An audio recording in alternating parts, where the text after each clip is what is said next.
Okay.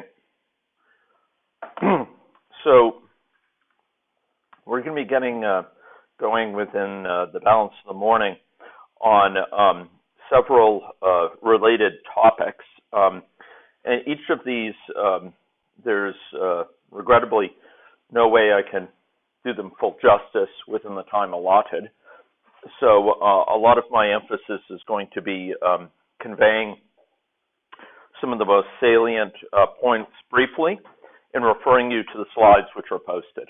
I've been trying to make sure my slides have been posted for the past several days. And last night I posted it this morning's, and you're welcome to flip further into them than I can cover within this presentation. So one thing that we had promised that we'd say at least a few words on was this issue of sort of choosing modeling types. And this particular presentation I'm going to go specifically kind of light on. If there's a special interest in it, it's possible we could cover it in greater detail, but I think many of the slides are quite self-explanatory in terms of my particular perspective on some of the trade-offs, and it reiterates some of the comments Ross and I have offered over the past few days. I've tried to list within these slides to bring to the fore some of the most important features that I think about in terms of choosing between modeling types. Traditionally, sort of choosing whether for a given model I'm going to use to pursue certain questions, whether I'm going to use one approach or another. But increasingly, it's for regions of a model, for reasons we'll talk about within also this time frame with hybrid models next. Now, one of the most important distinctions, I think, is actually not per se one of agent-based modeling or system dynamics or indeed discrete event modeling, on which I'll spend a few words, but rather it's a distinction between models that are aggregate in character and those that are individual in character. And I would highlight within the individual-based category, agent-based modeling is sort of the foremost one we've discussed, but also discrete event modeling, which, as you'll see, follows particular entities, and it's increasingly these days combined with agent-based modeling. I'll be characterizing that in a few minutes, but it is an individual-based technique. By contrast, system dynamics, while it can be applied, and in fact oft has been applied, back to its within years, a couple of years, certainly within a decade of its founding, was used to simulate at an individual level the dynamics of entities, various actors. It is most commonly within the health sphere applied at an aggregate level. Like that model that we built up together yesterday, or the model with which we started, traditionally within the health context, most system dynamics models, not all, but most, characterize the population into different health states and count the number of people in a given health state. And there's some real trade-offs between this kind of aggregate view and individual-based view that transcend to some degree the issue of the particular framework you're using. So whether you're pursuing individual-based modeling with a discrete event model or with an agent-based model, there's some benefits conferred by having this individual-level resolution. And they contrast with some of the benefits from an aggregate model, which is commonly system dynamics in character, but could in principle be developed through another lens that is also equally in character. And the trade-offs here extend to many of the features that I talked about yesterday. For example, the fast performance of aggregate models, the fact that they're amenable to formal analysis, particularly when they're couched in differential equations, which forms the mathematical basis for system dynamics. And they are quite fast to construct and comparatively easier to calibrate. The calibration process, which I'll be characterizing later in this morning's session, involves less heavyweight processes because we don't have to deal with stochastics as part of that. and they typically have fewer moving parts and somewhat fewer parameters, and it's a little bit easier to understand what's going on in the model. Sometimes a lot easier because there's a lot less going on. It's confined to a number of stocks and a number of flows, and it's easier to sort of study what's going on there in terms of the patterns and to have a better grounded sense, often informed by some understanding about the mathematical basis for what's happening, to explain what's happening, which feedbacks are driving things. There's less pronounced stochastics, and that's a trade-off. It does have some benefits, meaning you can run the model faster, and it is a more accessible skill set. I can take a lot of the folks from public health background who come to me for expressing interest in my work, people from community health and epidemiology, and I can get them going using system dynamics models in a fairly short period of time. And all these things from a systems perspective add together to give you a little bit more time for running the model and spending time refining it rather than building it. It takes less time to build it up, and therefore you can free up some of that time for sort of exploring it as well. There is also this opportunity with system dynamics to sort of probe a little bit qualitative factors whose full expression in an agent-based model might be a little bit awkward. By contrast, there's some really compelling benefits for an individual-based representation. Some of them Ross really emphasized, like this representation of situated decision-making. I'm an agent. I don't have the luxury typically of knowing what's going on across this entire city, across St. Louis, and I'm making decisions based on my immediate environment. I'm basing decisions based on my college choices, based on what I hear from my social group, and my social capital shapes my particular decision making. Individual-based modeling can provide very strong support for highly targeted policy planning. By targeted, I mean policies that might focus on specific subgroups of the population according to heterogeneous status, or according to their past encounters, their past experience of those individuals. Think about an admissions policy within a care facility, which might treat patients differently based on their past episodes of care or their history of presenting. This is not something we can accomplish in an aggregate model really well because we don't have the luxury of following individual trajectories. And yet we can investigate it with an individual-based model where we can follow these trajectories of particular people and have policies that are responsive to their particular past experiences. Similarly, if you have longitudinal data of significance, and you're wishing to match your model results in terms of its experiences of individuals within the model against what's seen within longitudinal data, you really will need an individual-based model to do justice to that. You're not going to be able to do that with a system dynamics model, with an aggregate model, I should emphasize, of the population. Rather, you're going to be needing a level of resolution that's afforded only by a model that speaks to representing, reifying those individuals within the model. And in general, individual-based modeling scales much more effectively in terms of scalability with respect to heterogeneity. If you want to capture, for example, aspects of age, sex, ethnicity, perhaps aspects related to my birth weight when I was born, you're going to be able to do that much more effectively within an individual-based model. We can't really distinguish people by continuous categories within an aggregate model, but we can do so very readily in an individual-based model. Maybe more to the point, there's a level of flexibility that's also afforded by individual-based modeling. If we want to characterize individuals by an additional category, following some investigation, we want to associate income levels with a particular individual in our model, perhaps motivated by some new empirical findings. We can do that very readily within an individual-based model. Within an aggregate-based model, we could in principle expand the model to include income, by stratifying it by income categories, say income quintiles. But it's going to require change across the entirety of the model, typically.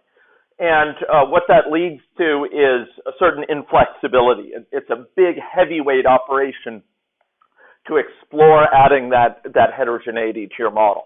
Whereas with an individual-based model, it's a lighter weight option. You can explore it, you can take it out, or add it in without a lot of work being involved. I guess I'll just say that with individual-based modeling, there is a greater capacity to do multi-scale modeling, to do modeling that transcends any one scale. You can actually capture those dynamics within a system dynamics model. We could have a model that characterizes dynamics within several different cities individually and then aggregate them up to see dynamics across cities. But they're all flattened into the same model. They're all those variables are sort of operating at the same level of the model. And it's not as nested as it is nicely within an agent-based model. And for those who are interested in this point about hierarchical modeling, I would invite you to go to the site, the C-Tool site, and you can download a multi-level model that shows cities and individuals in cities, and the individuals move between cities and carry their health state with them. And you'll see that within an individual-based model, an agent-based model, this can be captured in a very sweet sort of way with nested contexts in the model that are quite parallel to the nested contexts people are in the real world. I'm in a city, and I appear in a city in the model. That city is in a region, and within the real world, and that city in the model appears within that region. So it's a very nice sort of nesting in the model that mirrors the worlds. And finally, within an individual-based model, because we have recourse to represent data items of heterogeneity at a very precise level, say continuous birth weights, we can actually slice and dice it if we want to summarize results of the population by different breakdown. We can do that in a very flexible way. For example, we may record people's age as a continuous quantity, and we can then summarize the breakdown of the population into different age categories as we see fit, just like we could with a real population. Whereas within an aggregate model, we're typically confined to certain defined age categories. So I've listed here, and I'm not going to go through these at a basic level, a set of motivations that I see as quite compelling for individual-based modeling. These motivations often appear foremost in projects where I say, I really want an individual-based lens for this. And they include many factors that Ross did, provided great insight in. The desire to capture learning, decision-making that reflects my particular preferences or my situated sort of position within a network or within a spatial region. If I want to have targeted interventions, if I want to understand the transfer impact of an intervention across multiple categories according to ethnicity and sex for equity reasons. If stakeholders resonate with a certain level of articulation, it's a strong motivation. Or if I want to capture aspects of progression of agents along multiple pathways, say comorbidities, or aspects of agent history, if those are really foremost in my mind for getting to be able to answer the research questions or the problems I'm trying to address, an individual-based model may be really something that stands out in your mind. Well, what are some limitations of these models? Well, for me, one of the limitations that is binding is the difficulty of mathematically analyzing them. If you have inclinations in that direction, you want to provide sort of a theory for how this model would behave under a wide variety of circumstances. Often we work with aggregate models because they're more amenable to that sort of analysis. There is the fact that with individual-based models, there's a computational cost associated with them. Increasingly, we as computer scientists, putting on my computer science hat here, we know how to speed these up increasingly. And parallel computation pushes more and more onto commodity machines, we're going to be able to run agent-based models increasingly quickly in a way that used to be confined to supercomputers. So if any of you want to run that Plume model soon enough, you may be able to do so from the comfort of your desktop and not too far down the road, perhaps from the comfort of your iPhone. So you could avoid that Plume in real time. There is, and this is a pretty binding issue for a lot of the folks that I work with. There's no question that if you're going to build a model with on an agent-based platform, you're going to want recourse.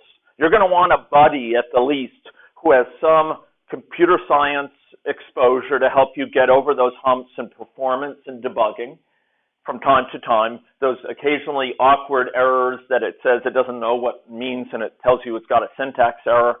And for certain types of agent-based modeling, you'll want someone with software engineering background, someone who knows software development, which is not most computer scientists. It's a particular breed of computer scientists. And you know, if you don't have good social networks that you can draw on in these areas, I would suggest you know, being cautious about rushing into it and maybe making friends with the occasional computer scientist or coming to some of our matching events where we try to link people up.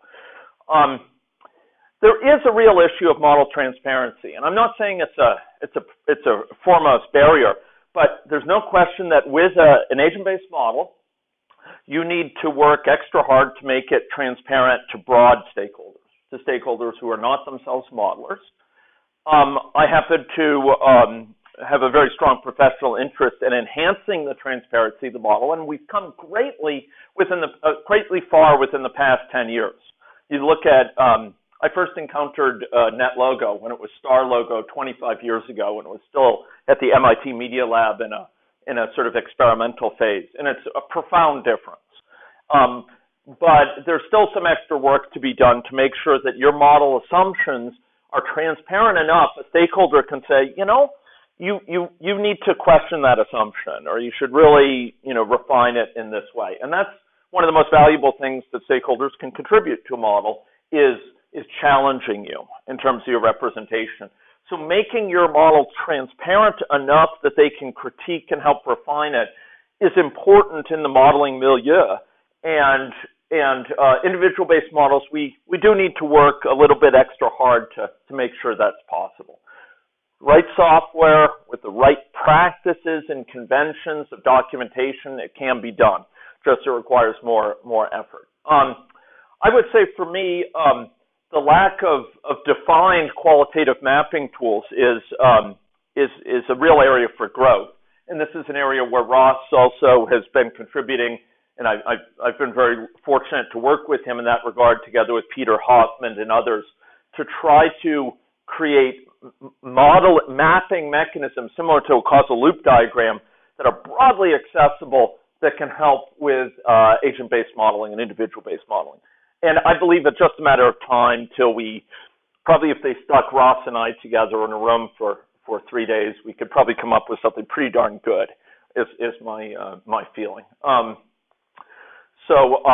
You know, I think there's progress to be made there, but also participatory modeling. How do you do it effectively with an agent-based model? I think there's room for growth and a lot of need. One of the things that I do find is that with an individual-based model, this links to a point I made yesterday, you got to be extra care you don't get stuck down in rat holes.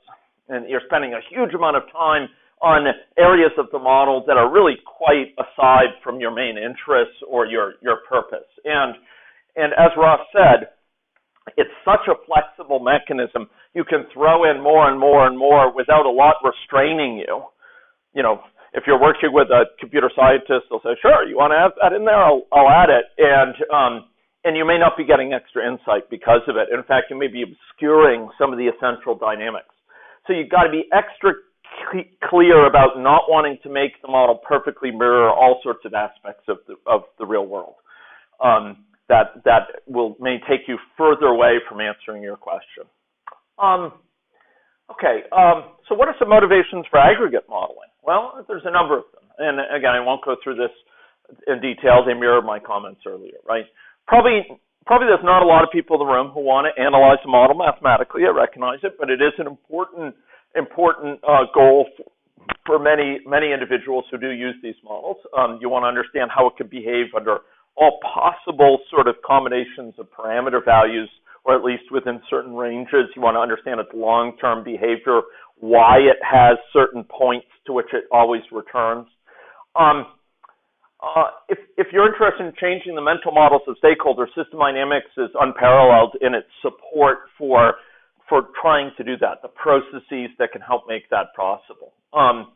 And, if you are working with certain stakeholders, like demographers, they love to think in aggregates.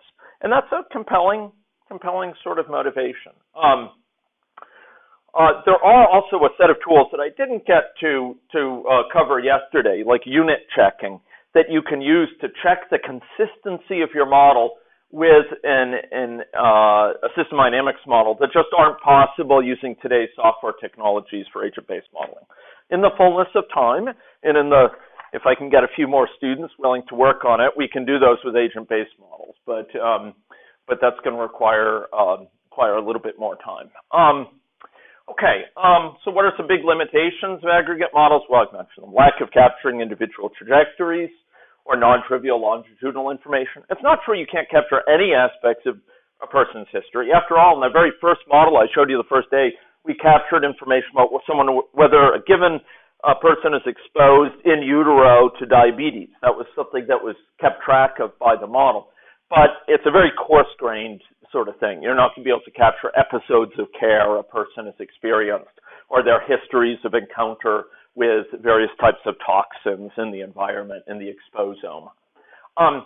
There's poor scaling with heterogeneity and poor flexibility. That's quite central to these models. And difficulty capturing contextualized, localized kind of perception in decision-making. It's difficult. There are models, system dynamics models, that put a premium on understanding decision-making behavior by individuals, but it's done so in a way that it has limited scalability for heterogeneity. You can do it, but it's a little bit more painful, and it has limitations on how far it can take you. You're not capturing stochastic variability. This may seem like a minor point, but there are cases where I've used models, agent-based models, and examine the stochastic variability and use that to deliver quite significant insights into processes operating in the world. So capturing stochastics may be very important for certain types of questions or for raising confidence that the model is actually representative of the situation you're dealing with, which may itself experience significant statistics. As I said, with aggregate models, you're typically limited in the categories by which you can break things down, and there's more limited expressiveness in representing sort of flexible rules. So those are some comments on sort of trade-offs between these methods. I love the methods. I love both the methods. I use both together, often for the same projects, to cross-check each other, but they do have real trade-offs associated with them. I'd like to sort of hit one final sort of model, and we don't type of model, and we don't have time to spend more than 5 minutes sort of mentioning it, but it is a very prominent sort of modeling in the health sciences, particularly in the context of health service delivery. And it is very confusingly named discrete event modeling or discrete event simulation. DES is one of the most common designations for it. This is a type of modeling that goes back to the 60s, maybe late 50s, with work in an industrial context. And it basically involves characterizing workflow processes that might, for example, represent how a patient is treated following intake into a facility, or it might represent workflow processes associated with how vets are treated in the VA as far as applying for certain types of services or certain care needs. So it's workflow-centric, and where it excels is capturing the effects of resource-constrained processes. It has exquisitely sort of elegant ways of expressing such processes in ways that automatically can capture queuing, the fact that multiple people are waiting to be treated for a given process, the fact that care is limited by the availability of doctors or beds or procedure rooms or diagnostic equipment, MRIs. You can put a lot of categories in there. And basically, individuals flow through these care processes and are operated upon in the context of resources. And there's typically limited resources, which mean that they queue up for certain resources. And as I noted, it has the ability to crisply represent these processes in the context of limited resources and to identify the impact on health service delivery, throughput or waiting times of resources, resource coordination, the placement of resources in space, and facility layout. And it has very low reliance on computational skills. It's more akin to system dynamics modeling, maybe even a little bit easier than that in terms of building up models. So you can represent, for example, a hospital facility and have people flow through, get seen in different rooms, and have the level of availability of those rooms, of particular clinician resources, nurses, doctors, et cetera, be traced, and have those individuals move through the facility in a way that might be quite representative of actual flow through a facility. This sort of modeling is very, very powerful for capturing these resource-constrained processes. If there's defined workflows involving, several stages of processing, it's really a wonderfully powerful tool. It's a tool that Kurt has used quite a bit in some of his work, and often it really is very important for understanding waiting times, waiting lists, how long they are, how do those change as we invest in resources. And as I said, we could capture regular movement through the facilities very readily. And we can capture individual trajectories. We are simulating each individual as they present for care, as they flow through the system, and as they flow out, and can keep track of their encounters with care staff, et cetera. What are some limitations of this? Well, what it leaves out is quite central to the other individual-based modeling tradition that we've been emphasizing, agent-based modeling. It leaves out inter-agent interactions. There's one way in which agents interact in a discrete event model, in which a patient interacts with another patient, and that is by keeping each other waiting. They wait. The fact that I'm in the MRI now means that Kurt can't be in it, despite his desire for that. So I interact with Kurt through waiting, but I can't interact with him by passing sort of social norms to him readily in pure discrete event model. I can't interact with him by infecting him as we're both waiting for treatment, together with other members of our family. It has poor ability to capture really highly flexible processes. Again, an area where agent-based modeling excels.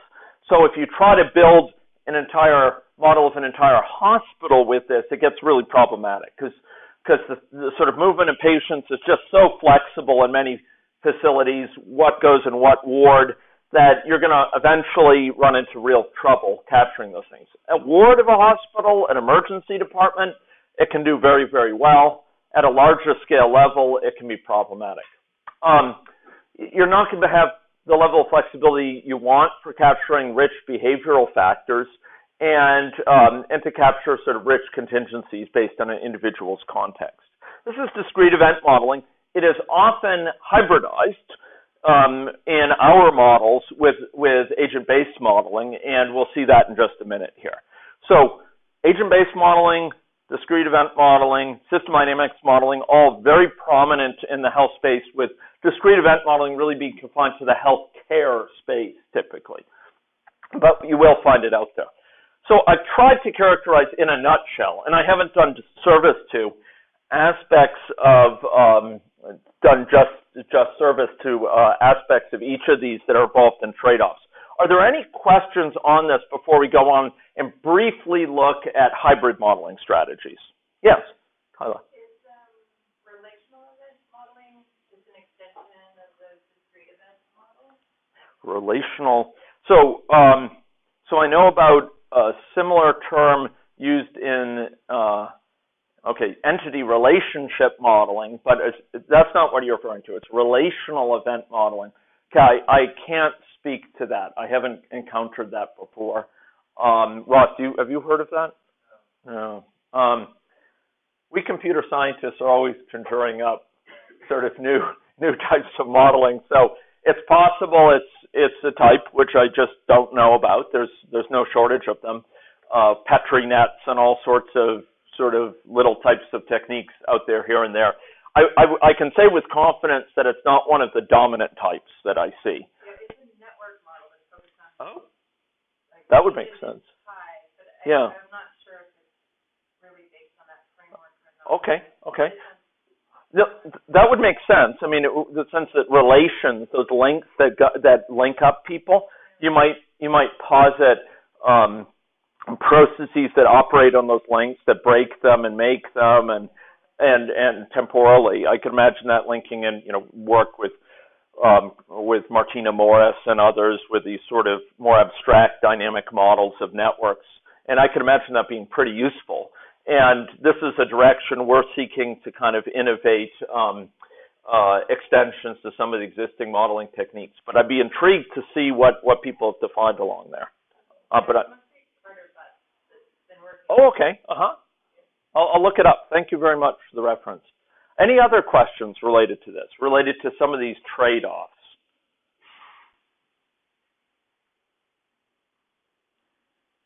I'm speaking here, Ross would probably have 30% overlap with this and 60% other considerations or something like that. I'm sure he'd bring additional things to bring. But these are the issues, just speaking as a practitioner who extensively applies all three of these techniques.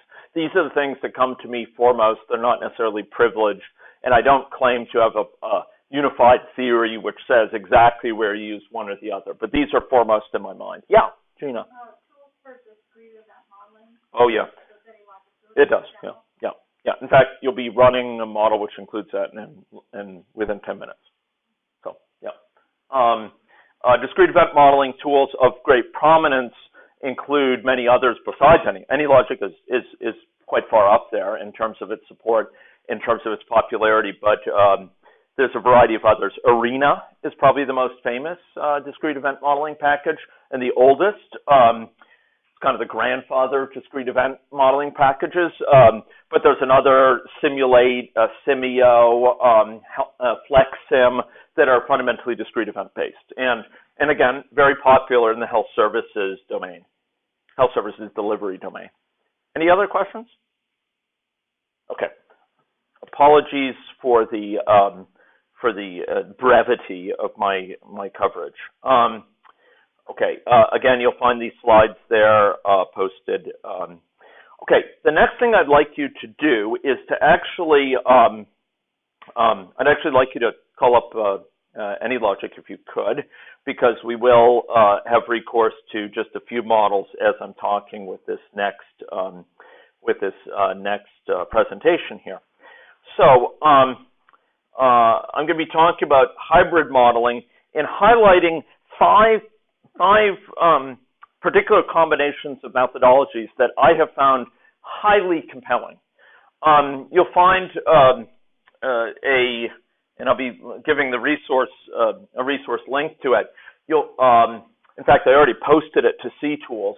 I'll link to a site which has much more extensive coverage from this, and where you'll find videos of some of my presentations on this. But I do want to briefly cover several types of models. And while you're calling up AnyLogic, I'll just make some comments here. The different types of models that we're presenting in the course of this class are really highly complementary. No one of these methods offers a complete replacement for the others, and really significant synergies. It's been my direct observation from experience that significant synergies can be secured by using combinations of these techniques to address a given problem. And traditionally, that's been a matter of combining together within a single project multiple different models for each approach. However, software from classic system dynamics software like VenSim to tools such as now. I think there's a system dynamics element that's actually incorporated in NetLogo. Repass now has some support for system dynamics modeling. FlexSim, I think it is, has incorporated some support for agent-based modeling, and AnyLogic has all three. There's a real impetus towards hybrid modeling, and it's not merely a matter of doing something cool. There's a set of real advantages for doing this, and many of them have to do with sort of comparative advantages of techniques. So it's just easier to represent certain types of dynamics in one framework than another. If you have lots of heterogeneity, you're going to want an individual level lens.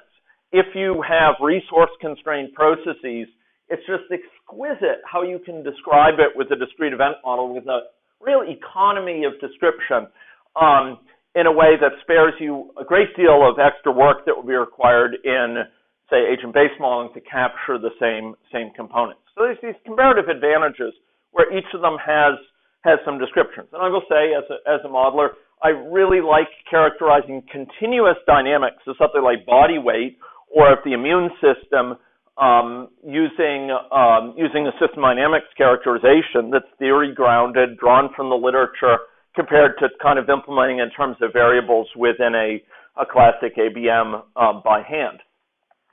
So comparative advantage, and that extends to stakeholder resonance. There are some stakeholders that want to see individuals. Doctors, clinicians are like this a lot.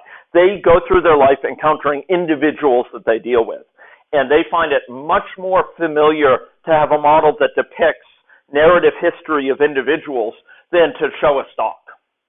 They say, well, not stock, it's awfully abstract. How is that mapped to my experience? I see people, and I want to be able to ask questions about them and about their history, etc. So stakeholder resonance is an important consideration if you're dealing with a broader group. There's no question there's trade-offs in terms of computational efficiency and the need for multi-scale modeling.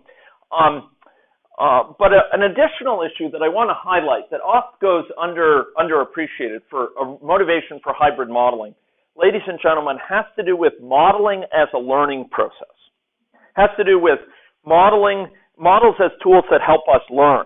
And all through a good modeling process, you should be learning from the model.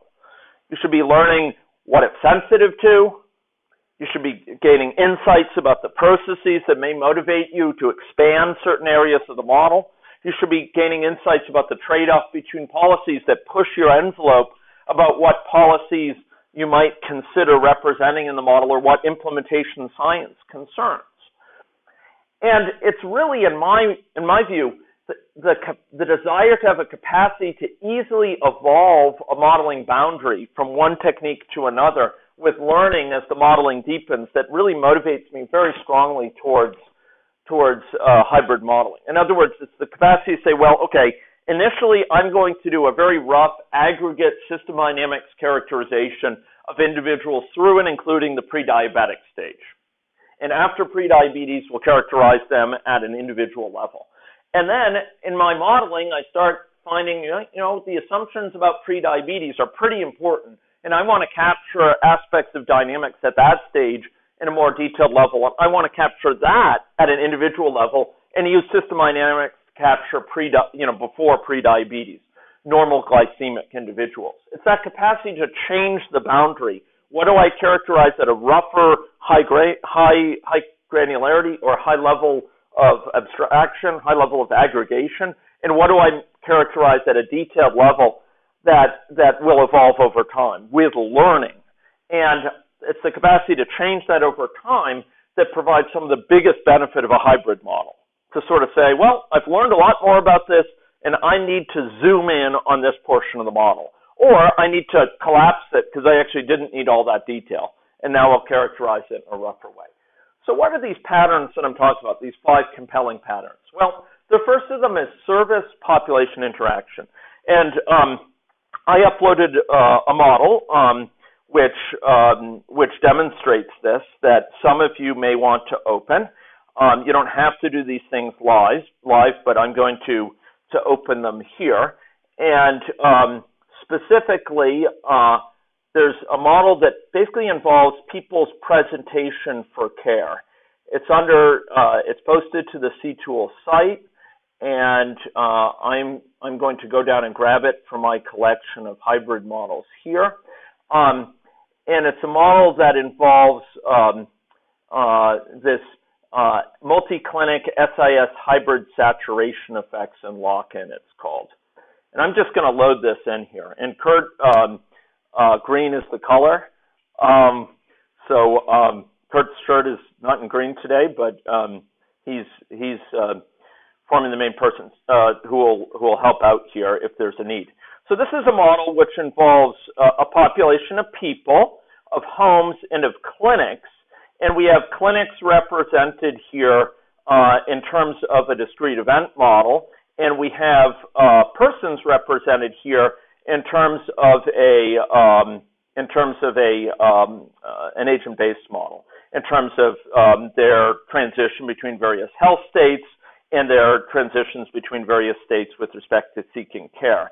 And if you run this model, and we'll only have time to sort of to take a glimpse at it here, what you'll find is that that we have individuals who are at homes, and we have clinics here. In this case, there's just one clinic up here. And as we run this model, basically these individuals will present for care at these clinics, and they will, upon receiving care, return back to their homes. So in this case, we have these individuals presenting for care, going through this care process associated with a given clinic, some of them balking due to a long wait, some continuing through use of a healthcare worker. This healthcare worker is being heavily utilized here, and then returning home following treatment. Their treatment within the clinic, it can be either successful or not, and can lead to an evolution of their particular health state. So within this population, we do have these individuals whose health state is evolving over time, and part of that evolution is autonomous due to contact with others, and part of it is treatment mediated. If an individual is treated successfully, they will go back from this infective and symptomatic state to a susceptible state. So in this case, we have this hybrid model where basically people present for care at a certain point, in this point where they've become infected and they're encountering symptoms. So if you go look at the individual level person, right here, for example, they're actually presenting to this severe state, and then periodically they're going to be infecting another person, but they may then go to the clinic, seek care within this state with a certain rate as long as they are infected here. So if they're infected, they'll transition to care, and that moves them to care. They'll move to the nearest clinic in a sort of continuous way that I don't have time to show. But fundamentally, these are individuals who are presenting for care in a clinic that's represented with discrete event modeling, and these individuals over time are treated by the discrete event modeling, and their health status evolves according to a agent-based model. So this is one pattern of integrated model between the two. And it's a very powerful model for models that involve service delivery, because you can capture the rich service needs in resource utilization and resource dependence here. And you can ask what-if questions involving healthcare worker staffing, or hours of operation, or placement and location of clinics, on a quite detailed level that will help you understand the throughput and the resulting impact on population health. So that's one sort of model that we're dealing with here. A second sort of model here is a very different sort. This one involves system dynamics, which is being used. So this is the first model, and I provide several papers and other resources associated with that, some of which are on your site. This other model here involves a system dynamics model for upstream individuals. These are individuals who are not yet sort of at great risk. Okay, great. We're going to go back to load in a new model. And this time, there's a model called Budding Hybrid SDABM that you can open up. And this model, by contrast with the previous one, involves system dynamics on the upstream and agent-based modeling on the downstream. So here, we're going to represent normal glycemic individuals, people before developing diabetes, in an aggregate model, in a stock. They're going to be characterized in a stock. And obviously, we could have several stocks for people according to their weight status or according to their particular characteristics, men or women. But the point is that at a certain point, they develop diabetes. And when they develop diabetes, they will be turned into an agent, okay? They'll be individuated as an agent. And from thenceforth, their history as an agent, their social networks, their physical location, their spatial location, and other aspects of them will be tracked at an individual level. So perhaps 80%, 90% of the population will just be a number in a stock, a count of people. And over time, those people, some of those people, when they become a certain level of risk, they will become agents. So let's go see how this works. This is a very sort of stylized model to just show the mechanism. But you'll notice people are flowing over here. As soon as they flow over, they become an agent here in the population. So they're granted agenthood, and we could characterize them in all the rich ways we normally do with agents. So here, what have we done? We've spared ourselves representing the entire population as agents, and we've done so just when they reach a certain point in the risk continuum. Maybe this is when they have their first encounter with care, or when they develop a certain condition, or when they engage with a certain risk behavior. We turn them into an agent, and we can capture their social networks, their history accordingly. So this is what I like to term a budding model, but the point is that it combines those two techniques. They start with in the general population, they come down here. So we have a tighter focus on this ABM population, but it's lighter weight simulation because 80%, 90% of the population is simulated at an aggregate level. Just a key point for reflection here, folks. Those models we ran yesterday, that model we built up together, if I had doubled the population size, how much would the runtime have increased? That model we had yesterday. Suppose we had a 200,000 person population there. Suppose it was 400,000. Suppose it was 1 million. How much would the runtime increase? How much slower would the model have run? Would have run at the same speed. There's no difference. It's just a bigger number in the stock. Just more people going down the flows. It doesn't do any more work, actually. Here, we don't have any problem dealing with large populations up here. Here is where the computational cost starts to come in more, on the level of a particular population member. Up here, we have problems dealing with large amounts of heterogeneity. If you double the size of the model to capture males and females, that doubles the runtime. But more population, more people in the population, no problem. Here, we can deal with the heterogeneity, no problem. It's dealing with the size of the population that imposes burden. So if you want a model that's really quick, you want people to be able to run it interactively, this is a very effective sort of decomposition. And moreover, you don't need to, put a lot of effort into characterizing the dynamics up here with an agent-based model. You can do so with a rough and ready model at first, and when you wish to do so, maybe you want to now put the at-risk population also at an individual level, and you can do so very readily. Yeah. And then what? And then what? Yeah.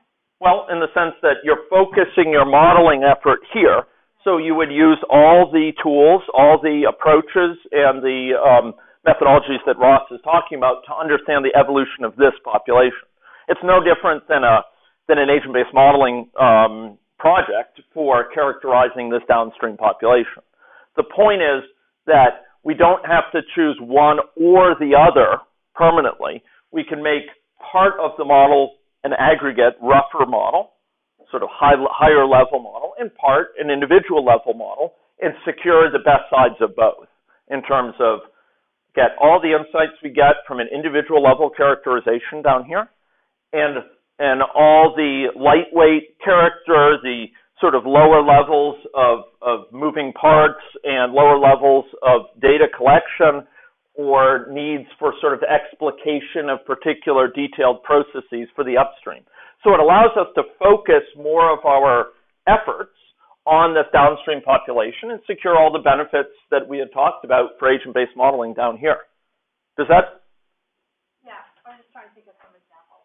Okay, sure. So we have this, for example, in a published paper on diabetic end-stage renal disease.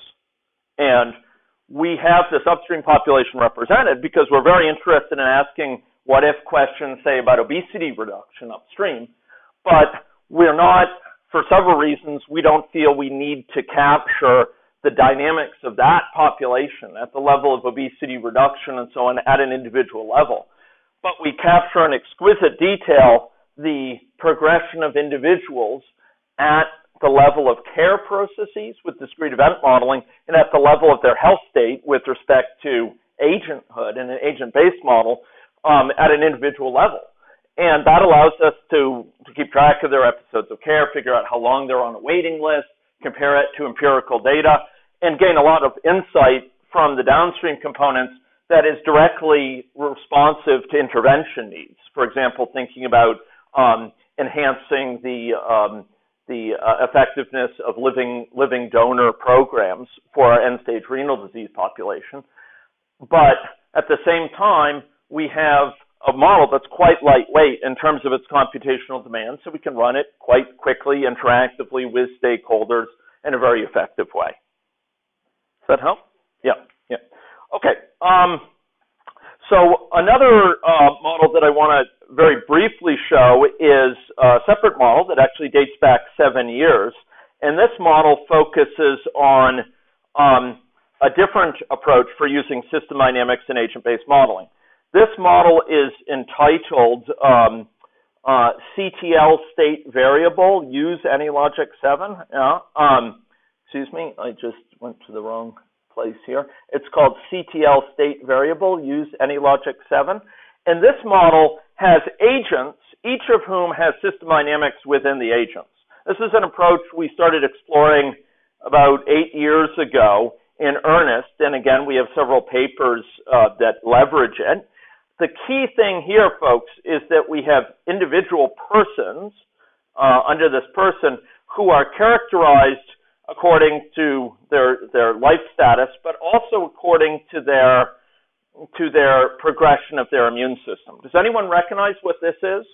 So over here we saw a state chart which just characterizes whether they're currently living or whether they've died, captures mortality rates. What is this? Anyone recognize this from yesterday? Okay, was that traumatic, eh? Repressed memories. What is this? It's a flow between stocks, right? So this is characterizing a person's immune system status. And so what this is showing is each person has stocks and flows associated with them.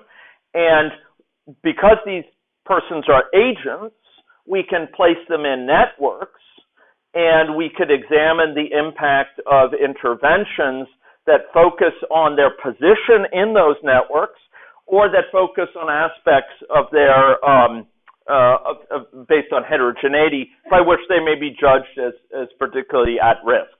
Our interest in pursuing this was stirred up by discussions with immunologists, and in fact, a version of this type of modeling was conducted for flu together with an immunological colleague at Chatham Provincial Labs in Canada, with the idea being of trying to understand the effects of different levels of immune system strength on the part of different individuals on the spread of flu.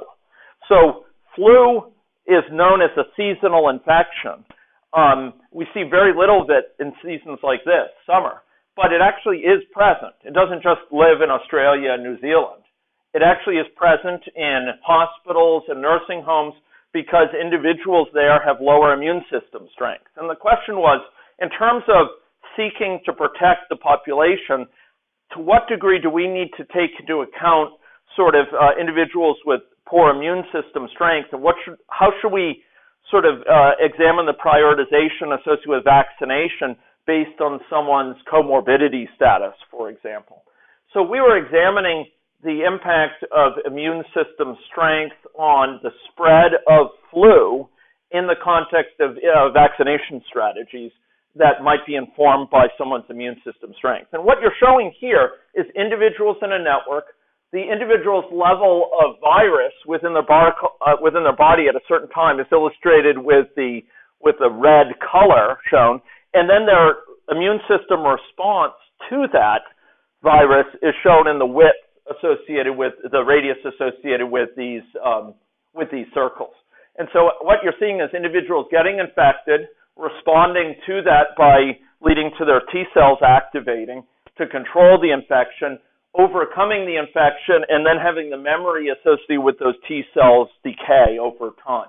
This is based on work done by Robert May and others in the UK at an individual level. And what we did is put it together in a network context. This was our very first model for doing it. And we went on to use this for chlamydia, for the flu, in a much more data-driven way. This is just a thought piece model, but it does show basically the mixture of individual level models, which are system dynamics in nature, integrated in with population models of agents, where those agents are situated in networks and interact through those networks and interact with each other in terms of spreading virus. I don't have time to go into this more, but it is another mixture of the two types of modeling. We have agents. We can capture those agents' behavior over time in the ways that Ross talked about. We can characterize heterogeneity in those agents, such as their age, the comorbidities with which they're associated, whether they're taking immunosuppressants for transplants, etc.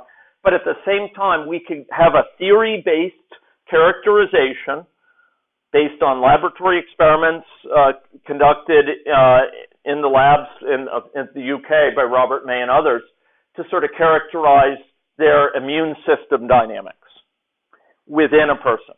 And I know this is an area similar to some of the work that Ross has done and we have done with characterizing, for example, body weight change and body composition change within an individual that might be described, say, by Kevin Hall's work here.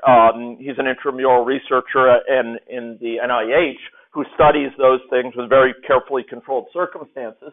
And he has a differential equation model that can be characterized using system dynamics, placed in a model like this, where perhaps then people's perception of target weights could evolve according to the sort of model Ross was talking about yesterday. So this provides room for theory-based models that are characterized by differential equations or stocks and flows interchangeably.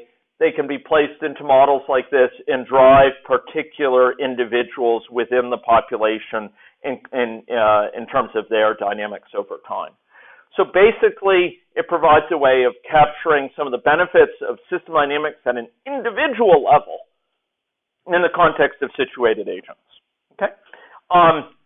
So I think for the next two, in the interest of finishing up quickly, I'm going to leave out the actual model loading.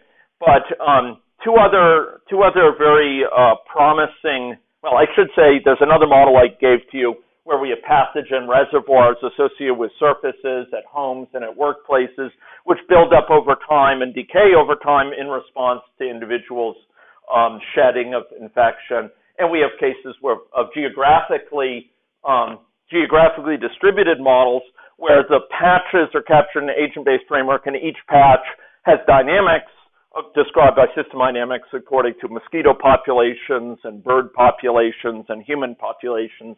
So we have dynamics going on with system dynamics within each agent, as in that one we were examining.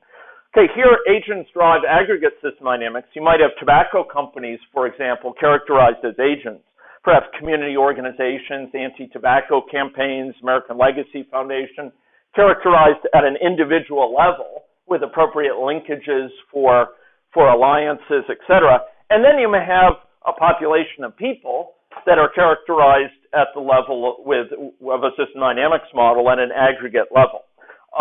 This is an opportunity for dynamics at a lower level amongst agents to drive sort of higher level dynamics characterized with system dynamics. Finally, we can have aggregate system dynamics that characterizes impact, for example, on an agent-based population. So we might have agents as individuals who engage in risk behaviors in terms of personal protective measures like wearing good clothing, in terms of how much time they spend outside at dusk and dawn, and they're exposed to mosquitoes, and the mosquitoes are not captured at an individual-based level. For our province, capturing individuals at an individual mosquitoes in an individual-based model would be non-responsive in terms of the computational burden involved.